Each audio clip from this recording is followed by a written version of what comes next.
kerjakan dia, itu salah lu dalam ngeliat orang berarti. Di saat lu selalu nyalain diri sendiri, main catur, oke, lu replay, salahnya di mana? Even lu menang pun lu replay lagi, salahnya di mana? Itu cara lu cepet untuk jago main catur. Sama, lu main game pun sama. Di saat gue dulu main game namanya League of Legends, itu yang di copy sama Mobile Legends sampah itu. Setiap kali gue main, itu gue nonton replaynya. Mau gue menang atau gue kalah, pasti ada hal yang gue bisa lakukan sedikit lebih baik. Gue gak pernah nyalain, oh timnya cupu, oh ini cupu. Enggak, gue salahin diri gue bisa lebih baik di mana. Makanya gue jadi tambah jago terus. Karena gue melakukan yang namanya self accountability. Gue cuma salahin diri gue miskin ya salah gue. Ya, jangan salahin pemerintah, jangan salahin orang lain. Enggak, salah lu doang yang bego. Lu malas, bego, dan arogan, selesai.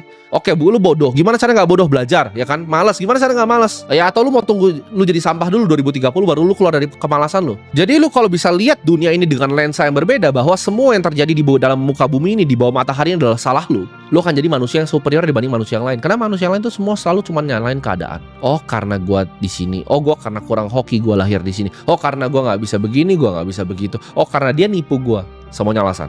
Gue tahu satu pun dari kalian ya, 1,7 juta yang ada di channel gue ini, tidak ada yang kerja keras lebih dari gue. Tapi gue lebih ketakutan, percaya gak, dibanding kalian semua.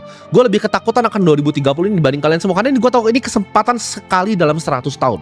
Ini bukan dekade, ya ini sekali dalam 100 tahun. Dan lu pecundang di balik layar sana, ya lu cuma mikir, weekend ini apakah Sabtu dan Minggu ini waktunya gue untuk time off, ya. Apakah gue untuk chill day, santai, ya mau hari yang santai, nggak ada, ya. Gue kasih tau lu, untuk orang seperti gue ya, gue mikirin waktu santai adalah hal paling stres yang gue bisa lakukan. Kenapa? Karena di saat waktu gue santai ya, anggaplah kayak lu suka tidur siang gitu kan. Lu main TikTok, scrolling cewek, terus lu tidur siang. Lu tidur siang, lu tuh apa? Lu bayi gitu kan. Bayi 1 tahun, 2 tahun tidur siang. Siapa yang tidur siang? Gitu.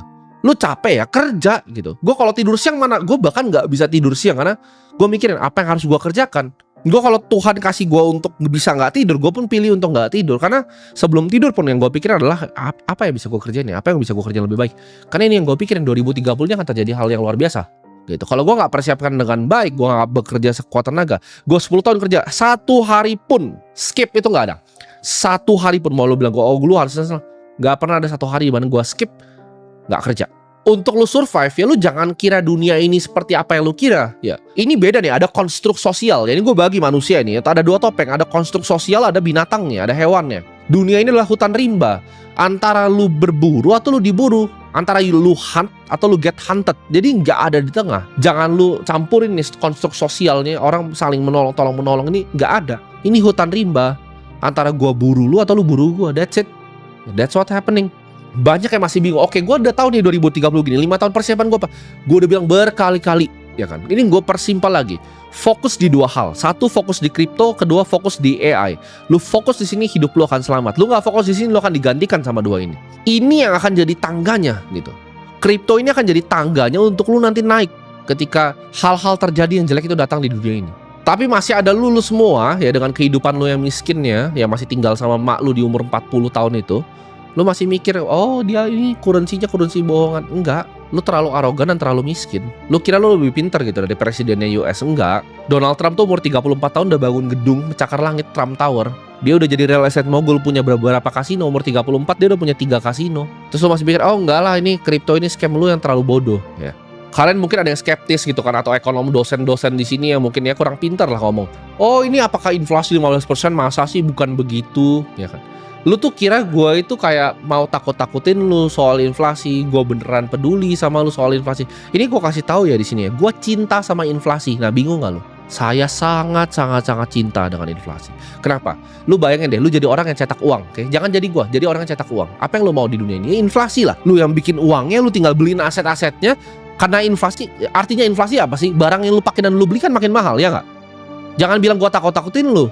Ini untuk kebaikan lu sendiri. Kalau gue sih senangnya inflasi kalau bisa 50%. Kenapa? Karena semua asetnya punya gue, propertinya punya gue, tanahnya punya gue, emasnya gue punya, bitcoinnya gue punya, aset punya gue.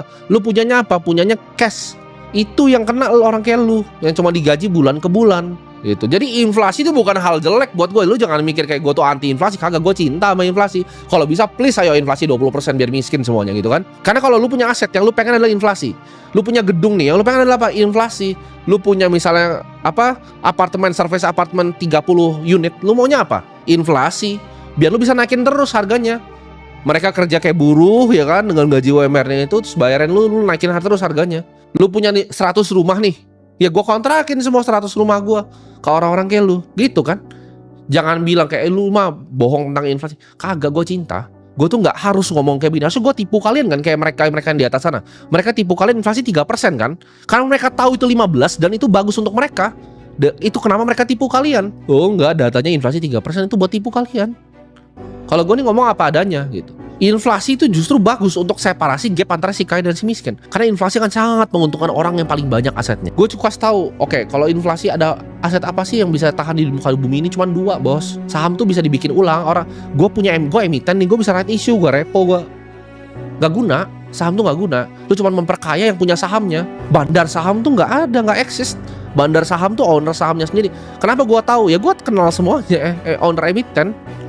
Gue tahu caranya bekerja gimana. Gue sebagai CFO nih, gue punya fiduciary duty ketika lu beli saham gue bajak untuk gue right issue lagi sahamnya nanti untuk gue kembangin perusahaan gue. Gue tinggal cetak lagi nanti sahamnya. Saham tuh bisa dicetak